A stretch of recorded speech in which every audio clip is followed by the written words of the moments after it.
Hermanos, buenos días para todos. Bendiciones del Señor. Siempre ruego a la tercera persona de la Trinidad para que al exponer la palabra me use y aplique la palabra en la vida de cada uno de nosotros en esta mañana. No hay ninguna duda de que tan pronto el Señor Jesucristo comenzó a desarrollar su ministerio en Jerusalén, empezó a llamar la atención tanto del pueblo, de los líderes judíos, como también de los romanos. Fue tanto el impacto que generó con su vida, sus enseñanzas e incluso con los prodigios y maravillas que hacía en favor del pueblo, que se empezaron a levantar opositores de parte de los líderes judíos, los cuales, viendo que el pueblo se iba detrás de él y su fama crecía y crecía por toda Jerusalén, empezaron a buscar estrategias para eliminarlo, y tal es el caso que estos religiosos perversos judíos encontraron la manera de hacer que Roma lo matara. Su muerte causó tanto impacto en toda Jerusalén que todos en la región se enteraron y sus discípulos quedaron totalmente devastados por lo acontecido. Sin embargo, según las narraciones de los evangelios, podemos darnos cuenta de que el Señor ya había anunciado su muerte varias veces, como también su resurrección al tercer día.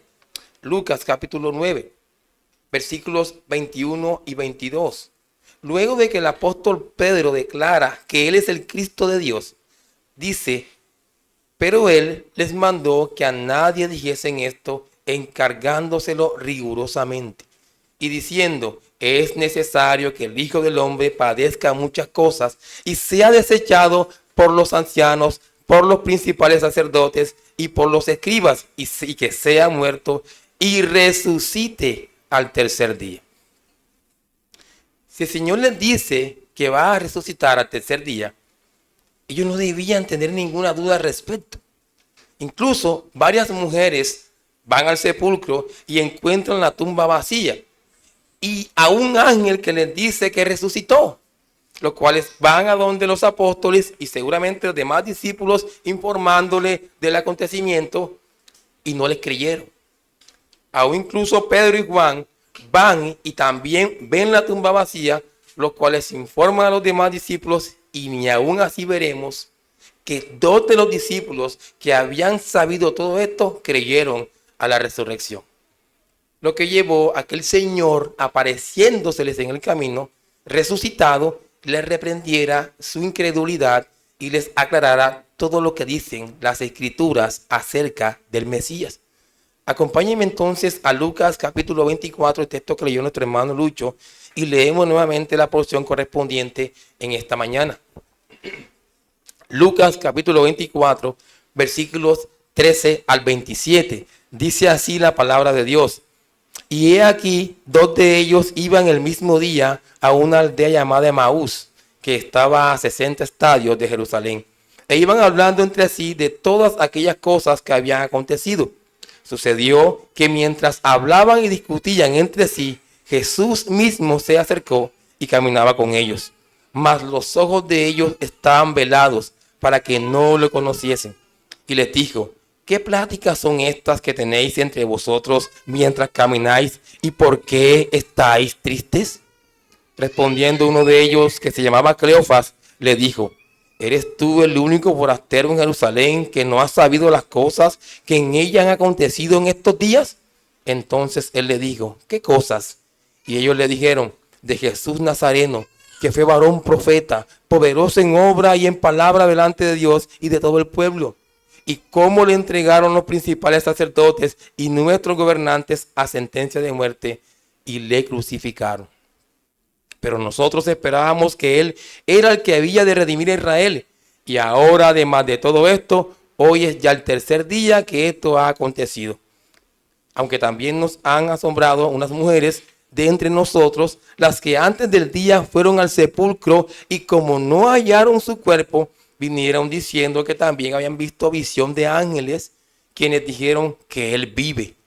Y fueron algunos de los nuestros al sepulcro y hallaron así como las mujeres habían dicho, pero a él no le vieron. Entonces les dijo: oh insensatos y tardos de corazón para creer lo que los profetas han dicho. ¿No era necesario que el Cristo padeciera estas cosas y entrara en su gloria? Y comenzando desde Moisés y siguiendo por todos los profetas, les declaraba en todas las escrituras lo que de él decían. Amén. Para esta enseñanza le he puesto un título: Sean creyentes y no incrédulos. Este es el título: Sean creyentes, no incrédulos. Y veremos dos aspectos en esta enseñanza. Veremos la incredulidad y veremos la reprensión de la incredulidad. Sean creyentes, no incrédulos. Dos puntos: la incredulidad, y la segunda porción, segundo punto, la reprensión de la incredulidad. Veamos entonces el primer punto, la incredulidad. Versículos 13 y 14. Y he aquí, dos de ellos iban al mismo día a una aldea llamada Emaús, que estaba a 60 estadios de Jerusalén, e iban hablando entre sí de todas aquellas cosas que habían acontecido. En estos momentos en el que se van a desarrollar estos acontecimientos, estamos en un día como hoy, domingo. Ya se está acercando el final de la jornada y está cayendo la noche. Y además, recuerden que el Señor Jesús ya había resucitado de los muertos. Así que en este contexto se nos presentan a dos discípulos. No eran apóstoles, dos discípulos, pero sí eran discípulos cercanos al Señor, creyentes genuinos, los cuales se dirigían caminando por un camino polvoriento a 11 kilómetros al norte de Jerusalén, a una aldea llamada Emaús. Ahora, mientras estos dos hombres iban por ese camino, se sentían seguramente desconsolados, confundidos, decepcionados, porque todas sus esperanzas con relación a Jesús se habían frustrado, deshecho, hecho migas. Ellos, mientras iban caminando, en su conversación debieron haber recordado la entrada triunfal cuando la enorme multitud lo aclamó como el Mesías, el Hijo de David. Debieron recordar cuando Jesús interrumpió los lucrativos y corruptos negocios financieros de los líderes religiosos al atacar las operaciones del templo. Recordaron seguramente las enseñanzas del Señor al pueblo. También recordaron la noche que vinieron a arrestarlo, los juicios falsos, la crucifixión, la muerte y el sepelio. Y con toda seguridad estaban enterados acerca del informe que habían dado las mujeres de cómo ellas fueron al sepulcro, lo habían hallado vacío y habían recibido un mensaje de ángeles quienes aseguraron que el Señor estaba vivo. Esto no lo creyeron ellos. Es por eso que reaccionan de esa manera. Ellos no creyeron eso. En su ignorancia, confusión e incredulidad, para ellos era inimaginable y devastador que aquel en quien ellos y otros más habían puesto su esperanza hubiera sido ejecutado por los dirigentes de Israel. Todo se acabó con su muerte según era lo que ellos pensaban. Para alguien que verdaderamente cree que el Señor Jesús resucitó, que se levantó de la tumba al tercer día, esa verdad debe ser motivo de mucha confianza, gozo y una alegría indescriptible. Y esto lo digo por lo que significa la resurrección para el creyente. Dice Primera de Pedro, capítulo 1, versículo 3, bendito el Dios y Padre de nuestro Señor Jesucristo, que según su grande misericordia nos hizo renacer para una esperanza viva por la resurrección de Jesucristo de los muertos. Tener una esperanza viva significa tener vida eterna.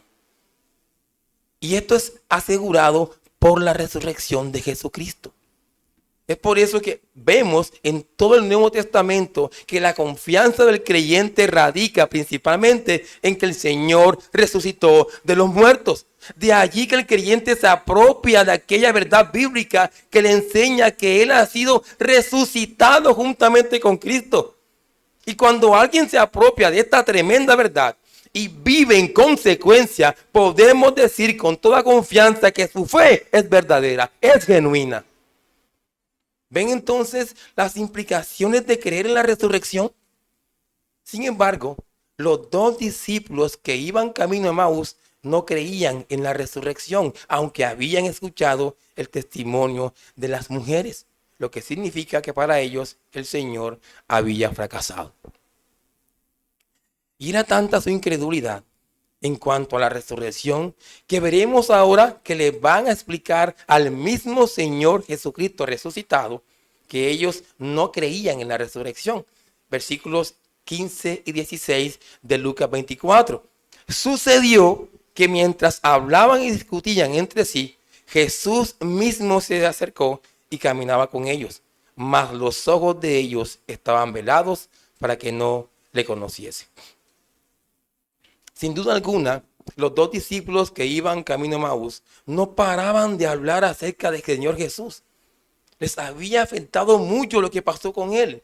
Es como aquel refrán que dice, entre más alto subes, más fuerte será la caída. Ellos tenían una gran expectativa con el Señor. Este es el Redentor, este es el Libertador. Habían llegado alto, pero lo mataron. Lo mataron. Qué tremenda caída. Qué decepción. Increíble todo esto que pasó con Jesús.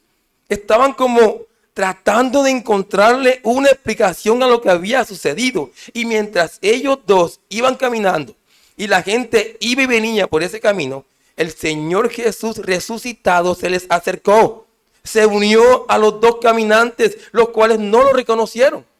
Y además nunca pensarían que fuera Él, porque ellos no creían en que Él resucitaría.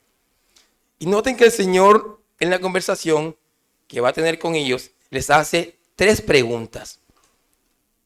Y Él les dijo, ¿qué pláticas son estas que tienen entre vosotros mientras camináis y por qué estáis tristes?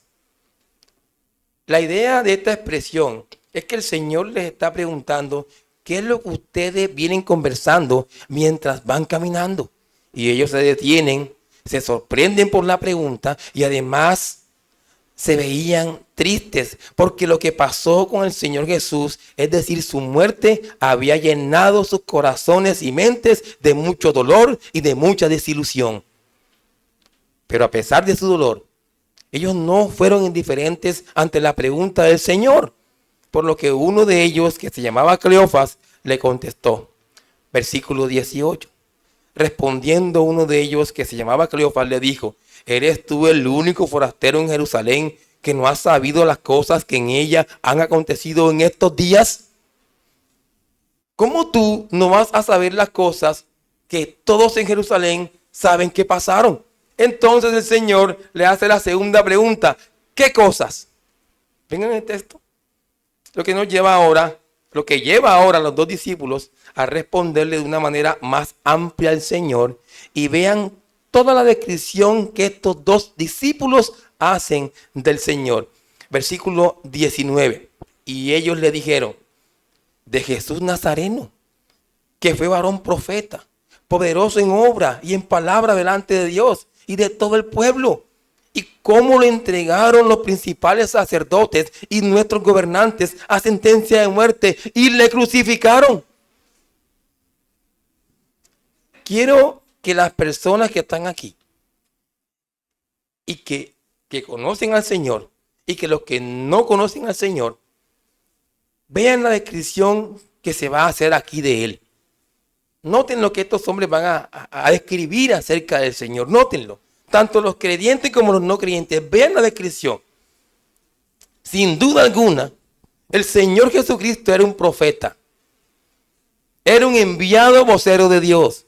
Él fue el profeta de quien habló Moisés en Deuteronomio 18:15 cuando dice, profeta en medio de ti, de tus hermanos como yo, te levantará Jehová tu Dios. A él oiréis. Es más, el profeta que levantará el Señor no es cualquier profeta. Es más que un profeta, porque Él es el Mesías, el Hijo de Dios, la segunda persona de la Trinidad encarnada. Hermanos y amigos que están aquí, el que tenga oídos para oír, que oiga. Pero además, el Señor Jesús durante su ministerio realizó muchos milagros, los cuales demostraban su poder por encima de todas las cosas. También, como dice el Evangelio de Juan en el capítulo 7, versículos 46, él habló como ningún hombre lo había hecho antes. Otro aspecto importante del Señor era el hecho de que siempre sus obras eran agradables a Dios. Este es mi Hijo amado, en el cual tengo complacencia, declara Mateo 3:17. Y su testimonio era tal que él era admirado por todo el pueblo, el cual alababa a Dios por todas las señales y prodigios que él hacía. Sin embargo, a pesar de toda la descripción que ellos están haciendo inicialmente del Señor, él fue asesinado. Fue asesinado. Y noten que a pesar de que Jesús fue sentenciado a muerte por un gobernador romano, una corte romana, y por soldados romanos, los dos discípulos no mencionan a los romanos en su discurso. Los romanos simplemente fueron los verdugos que ejecutaron al Señor por voluntad de los líderes judíos. Cuando Pilatos preguntó a la multitud, ¿a quién les suelto? ¿A Barrabás, a este bandido, asesino y ladrón, o a Jesús llamado el Cristo? Mateo 27:20 nos va a decir, pero los principales sacerdotes y los ancianos persuadieron a la multitud que pidiese a Barrabás y que Jesús fuese muerto. Lo que nos muestra que en resumidas cuentas, los líderes religiosos judíos fueron los verdaderos asesinos del Señor. Precisamente fue la muerte del Señor Jesús lo que le causó toda la decepción y tristeza que estos discípulos están manifestando. Versículos 21 al 24. Pero nosotros esperábamos que Él era el que había de redimir a Israel. Y ahora, además de todo esto, hoy es ya tercer día que esto ha acontecido. Aunque también nos han asombrado unas mujeres de entre nosotros, las que antes del día fueron al sepulcro. Y como no hallaron tu cuerpo, vinieron diciendo que también habían visto visiones de ángeles, quienes dijeron que Él vive. Y fueron algunos de los nuestros al sepulcro y hallaron así como las mujeres habían dicho, pero a Él no le vieron. Los discípulos están dejando claro que ellos creían que el Señor redimiría a Israel. Es decir, lo libraría definitivamente de la opresión romana. Sin embargo, lo mataron. Lo mataron. Para ellos, un redentor muerto no servía para nada. Es por eso que ante la muerte del Señor y al pasar ya 3 días de ese acontecimiento, la conclusión de ellos era, sin ninguna duda, el Señor no ha resucitado. A pesar de que ya sabían del informe de algunas mujeres, incluso ya Pedro había dado también con Juan noticias de que la tumba estaba vacía. Ellos no creían. Así que para llegar a la conclusión de que el Señor no había resucitado, ellos rechazaron sin ninguna duda en los testimonios de las mujeres y de Pedro y Juan. No creían en la resurrección del Señor. Miren, no creer en la resurrección del Señor Jesucristo es al igual que hablarle a un incrédulo. Es como describir aquí a un incrédulo en estos momentos. A decirle estas palabras. No creer en la resurrección del Señor Jesucristo de entre los muertos es un problema serio. La Biblia nos enseña que si Cristo no resucitó, vana es nuestra fe, como dice 1 Corintios 15:14. Y aunque haya muchos, aún en la actualidad, que no creen en la resurrección, el Señor sí resucitó de los muertos. Y recuerden, creyentes, así como con su muerte venció a la muerte y al pecado, con su resurrección te dio vida. Es por eso que no se puede aceptar a alguien que diga ser creyente que no crea en la resurrección. Así como los 2 discípulos que van camino a Maús, los cuales, a pesar de que tenían pruebas y testimonios de que el Señor sí había resucitado, ellos se cerraron a la idea terca e incrédula de que no había resucitado. Ellos, delante del Señor mismo resucitado, están afirmando que no creen en la resurrección, lo que llevó a que el Señor les llamara fuertemente la atención. Y esto nos pasa entonces al segundo punto, la reprensión de la incredulidad. La reprensión de la incredulidad. Inicialmente leemos el versículo 25 de Lucas 24. Entonces él les dijo, es increíble cómo esta gente insistía en que no creía en la resurrección. Tercos. Entonces él les dijo, oh insensatos y tardos de corazón para creer todo lo que los profetas han dicho. Y está en admiración para darle énfasis a esta expresión. Noten que el Señor Jesucristo, antes de comenzar a enseñarles a estos dos discípulos las verdades acerca de lo que era el panorama completo de la obra del Mesías, les va a reprender duramente debido a su incredulidad. Y les va a decir inicialmente insensatos. Es una palabra dura. Es decir, tontos, necios, torpes. Hay creyentes que actúan como necios muchas veces, como tontos muchas veces, como torpes muchas veces. Y además también les va a decir lentos, demorados para creer todo el testimonio del Antiguo Testamento acerca del Mesías. Son palabras duras. Ellos habían fallado al Señor. Porque como conocedores del Antiguo Testamento no debían tener dudas acerca de lo que éste enseña. No debían tener dudas. Y miren ahora la tercera pregunta que el Señor les hace. Versículo 26. ¿No era necesario que el Cristo padeciera estas cosas y que entrara en su gloria? Sí era necesario. Era vital que eso sucediera, hermanos. Era indispensable para que se llevara a cabo la obra redentora de manera completa y perfecta, que el Señor Jesús pasara primero por la cruz. Él debía morir, padecer en manos de los ancianos del pueblo, para después resucitar y alcanzar la gloria. Y comenzando desde Moisés y siguiendo por todos los profetas, les declaraba en todas las escrituras lo que de él decían. Es interesante un pasaje como este porque nos enseña de parte del mismo Señor Jesucristo que todas las escrituras, y en este caso particular, las escrituras del Antiguo Testamento, tratan sobre él y encuentran su cumplimiento en él, en Cristo. Lucas capítulo 24, versículo 44.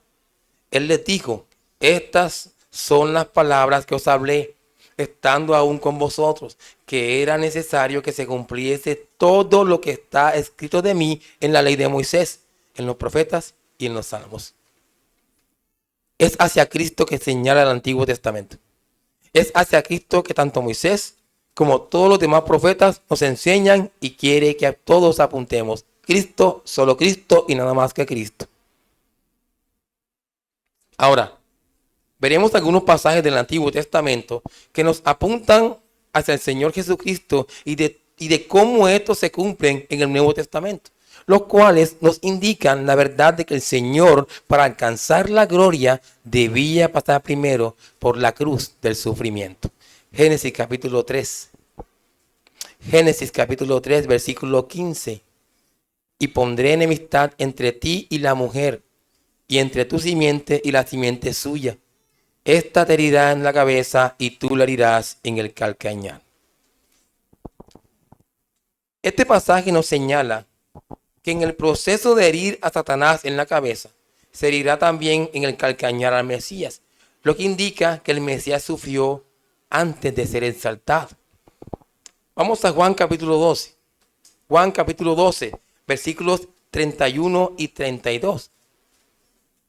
Ahora es el juicio de este mundo.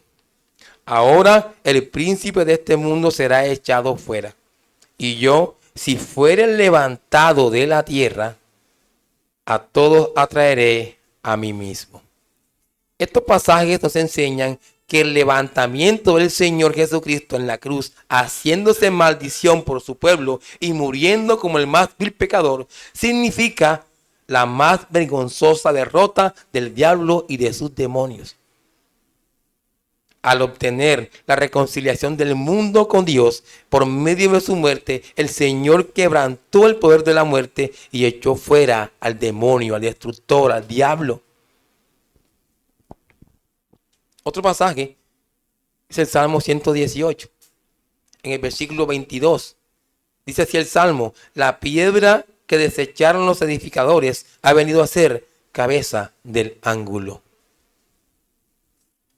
Esta profecía apunta al hecho de que el Señor Jesucristo fue rechazado por las autoridades judías y asesinado. Sin embargo, Él fue exaltado y vino a ser la principal piedra del ángulo. Y cuando vamos al Nuevo Testamento, en Mateo capítulo 21, versículo 42, vean lo que dice. Jesús les dijo a aquellas personas que tenían las escrituras, a los líderes judíos: ¿nunca leísteis en las escrituras: la piedra que desecharon los edificadores ha venido a ser cabeza del ángulo? El Señor ha hecho esto y es cosa maravillosa a nuestros ojos. El Señor aquí le recuerda el Salmo 118 a las autoridades judías y les deja claro que aquel a quien ellos rechazarían y asesinarían sería exaltado por Dios como la principal piedra del ángulo. Y finalmente, hermanos, quiero tomar también la profecía mesiánica de Isaías 53. Acompáñenme, Isaías 53. Leemos a partir del versículo 2. Isaías 53, versículo 2 en adelante. Síganme ahí en sus Biblias. Subirá cual renuevo delante de él y como raíz de tierra seca. No hay parecer en él, ni hermosura. Le veremos más inatractivo para que le deseemos. Despreciado y desechado entre los hombres, varón de dolores, experimentado en quebranto, y como que escondimos de él el rostro. Fue menospreciado y no lo estimamos. Ciertamente llevó él nuestras enfermedades y sufrió nuestros dolores, y nosotros le tuvimos por azotado, por herido de Dios y abatido. Mas él herido fue por nuestras rebeliones, molido por nuestros pecados. El castigo de nuestra paz fue sobre él, y por su llaga fuimos nosotros curados. Todos nosotros nos descarriamos como ovejas, cada cual se apartó de su camino, mas Jehová cargó en él el pecado de todos nosotros. Angustiado él y afligido, no abrió su boca. Como cordero fue llevado al matadero, y como oveja delante de sus trasquiladores enmudeció y no abrió su boca. Por cárcel y por juicio fue quitado, y su generación, ¿quién la contará? Porque fue cortado de la tierra de los vivientes. Esta expresión significa que el Mesías sufrió una muerte violenta y por la rebelión de mi pueblo fue herido. Y se dispuso con los impíos su sepultura. Recuerden que él murió entre dos ladrones. Mas con los ricos fue en su muerte. Recuerden que José de Arimatea le cedió su tumba. Aunque nunca hizo maldad, ni hubo engaño en su boca, con todo eso Jehová quiso quebrantarlo, sujetándole a padecimiento. Cuando haya puesto su vida en expiación por el pecado, verá linaje. ¿Quién es el linaje que él verá? Los creyentes, ustedes y yo, hermanos. Vivirá por largos días y la voluntad de Jehová será en su mano prosperada. Verá el fruto de la aflicción de su alma y quedará satisfecho. Por su conocimiento justificará mi siervo justo a muchos y llevará las iniquidades de otros. Por tanto, yo le daré parte con los grandes y con los fuertes repartirá despojos, por cuanto derramó su vida hasta la muerte y fue contado con los pecadores, habiendo él llevado el pecado de muchos y orado por los transgresores. ¿Qué tal? Sin embargo, a pesar de todos los sufrimientos del siervo de Jehová, él habría de resucitar. Vivirá para siempre y quedará satisfecho por la redención de todos aquellos a los cuales él vino a salvar. Lucas capítulo 22, versículo 37. Las mismas palabras del Señor, porque os digo que es necesario que se cumpla todavía en mí aquello que está escrito, y fue contado con los inicuos, porque lo que está escrito de mí tiene cumplimiento. Esta es la palabra de Dios, hermanos. El Señor Jesucristo aquí En este texto de Lucas está indicando con estas palabras que Él es el siervo sufriente de Jehová, del que habla Isaías 53. Es Él. Él mismo lo está reconociendo. El cual morirá, pero que resucitará victorioso. Todas estas tres evidencias que acabo de darles acerca del Señor Jesucristo, el Mesías de Dios, y de cómo tanto el Antiguo como el Nuevo Testamento apuntan hacia Él, son suficientes para probarle a todos los que están aquí, hoy en estos momentos, como también a los discípulos que iban camino a Maús, que para Cristo el camino a la gloria era y tenía que ser el del sufrimiento. Primero la cruz, luego la gloria. Ese fue el camino de Él. Es por eso que le digo a cada creyente que está aquí hoy en estos momentos, a cada creyente, el Señor Jesucristo sufrió y soportó el peor de los sufrimientos. La ira de Dios se derramó sobre Él. Él se colocó en medio para recibir el castigo que ustedes merecían. Sin embargo, a pesar de que estos sufrimientos lo llevaron a la muerte, Él se levantó de la tumba al tercer día y vive para siempre. Y además de eso, le dio mucho gozo ver el resultado de su obra, que fue la salvación de ustedes los creyentes. Recuerda esto, creyente, y no lo olvides. Para el Señor primero fue la cruz y luego la gloria. Ese fue el camino que Él pasó. Y ese es el mismo camino que tú transitarás si sigues sus pasos. Primero la cruz, luego la gloria. Así que no seas incrédulo, sino creyente, y por lo tanto vive como creyente.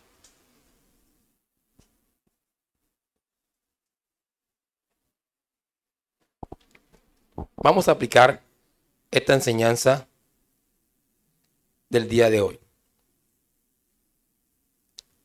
Primero que todo, voy a decir en estos momentos unas palabras a los creyentes. En primer lugar, quiero recordarte, creyente, que el Señor no quedó en la tumba muerto.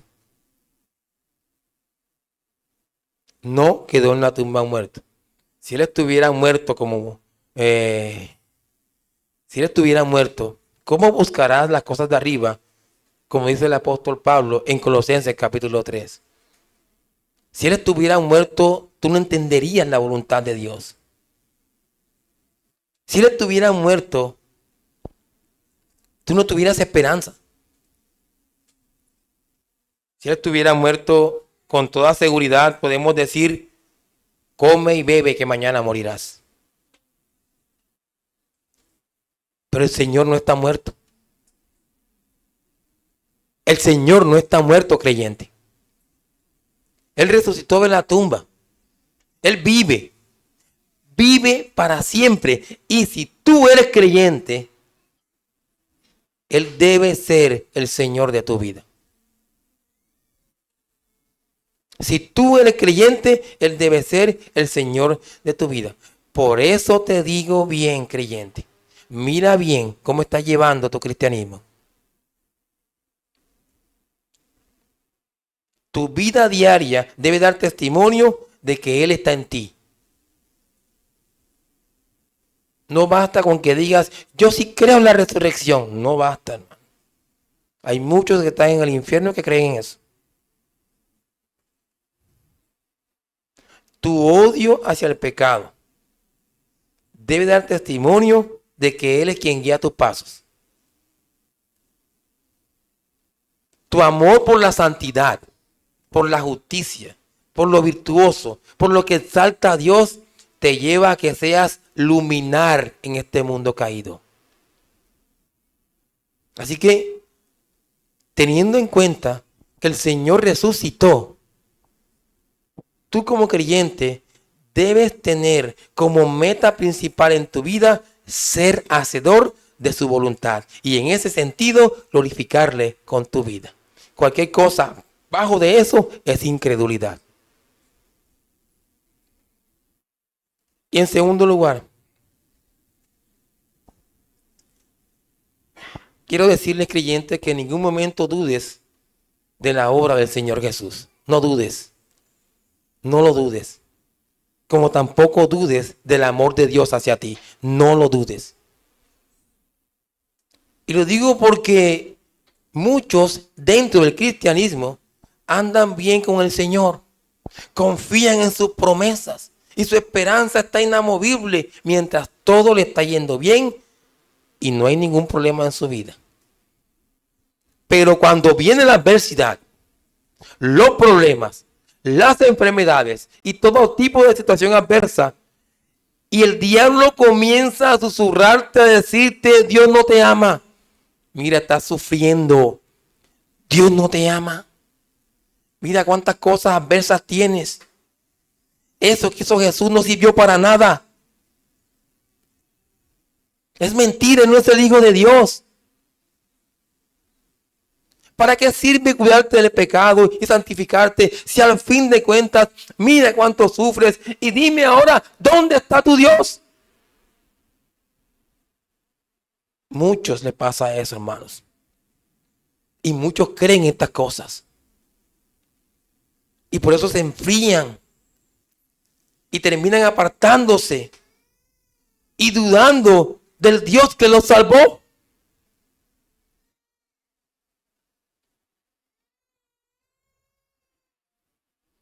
Para ti, creyente que sufres, que tienes problemas, adversidades, y que una ola llama a otra a la voz de sus cascadas.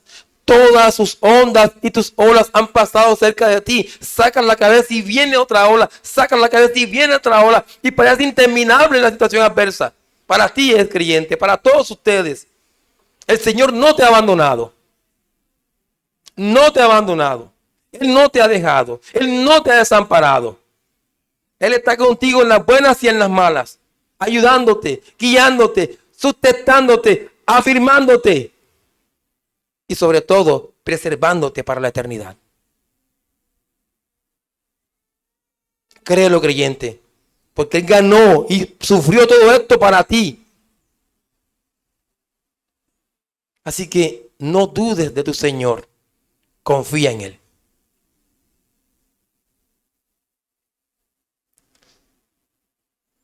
Y finalmente, unas cortas palabras para los no cristianos que están aquí en estos momentos. Para aquellos que están aquí hoy y que no son creyentes. Les digo que ustedes no solo no creen en la resurrección del Señor, sino que ustedes no les importan estas cosas. Les da igual si resucitó o no. De todas maneras, hay cosas más importantes para ti, para ustedes, incrédulos. Como lo es el satisfacer tus deseos pecaminosos, los deseos de tus ojos, vivir en independencia de Dios, hacer tu propia voluntad y estar sin rendirle cuentas a nadie. Ese eres tú, incrédulo. Con mucho respeto te lo digo. Te digo que esta vida que es aceptable, es valedera y tiene sentido, pero solamente para aquellos que odian a Dios, que están apartados de Él, que son, sin ninguna duda, incrédulos. Yo quiero hoy volverte a decir desde este púlpito que esa vida que llevas alejado de Dios no tiene ningún sentido. Es vana y vacía. Vivir esclavizado al pecado no es un juego.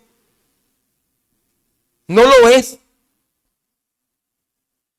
Porque en esa condición, Dios está airado, enojado contra ti. Por eso insisto en que te arrepientas. Seas joven, adolescente, adulto, adulto mayor, hombre o mujer, arrepiéntete si eres incrédulo. Vuélvete de tu maldad.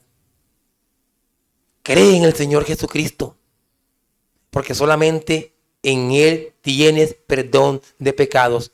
Solamente en Cristo y en nadie más. Y recuerda que Él resucitó de los muertos para dar también vida eterna a los que en Él confían. Vamos a orar.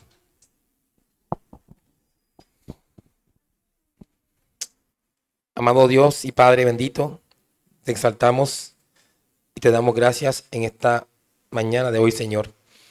Gracias por tu favor, por tu bondad, por permitirnos exponernos a tu palabra, Señor.